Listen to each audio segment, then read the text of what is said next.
When you find a situation where you need some inspiration, there's an open invitation. This could be a revelation. It's true.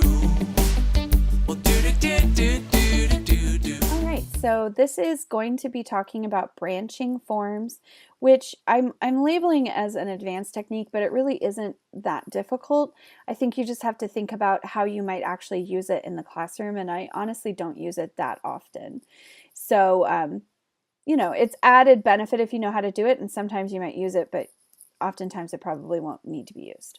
So I'm using my Reading Conferring ERLA goal setting chart or form.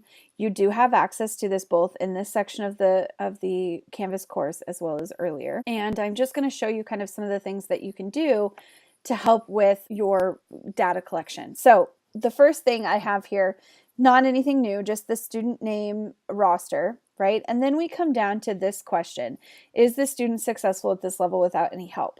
So this, I took just a worksheet. So if you have worksheets that you normally would fill out while you're sitting with a student, use that as your guide to create any of these forms. If you already have a paper copy, a lot of the work is done for you. So this was a paper form that I was looking at, and this was one of the first questions. So it said, no, stop and refocus. And so at that point, you'd stop filling out the form and conferring with the kid on that particular goal. And so if we dive into this question, you'll see that I have it as a multiple choice.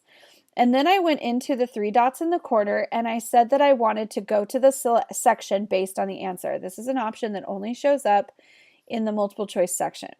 So once I turned that on, then it gave me the second column over here. So if I turn that off, that column disappears.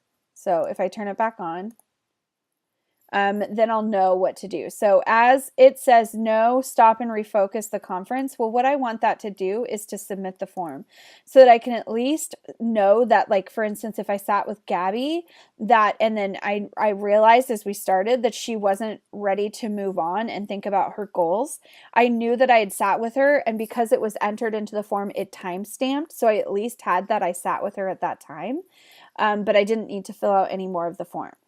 But if I say yes, then I want it to continue to the next section. So this is where you use these add new section buttons. So here's section 2, and the next question is, where should I coach this student? So if I answered no, I would just submit the form and full stop. But because I answered yes, it tells me to go on to section 2, and I'm going to continue to answer this. So there's a whole host of reasons why you might use this go to the section based on the answer. And that depends on how deep you want to go with Google Forms, using them as quizzes or with data collection.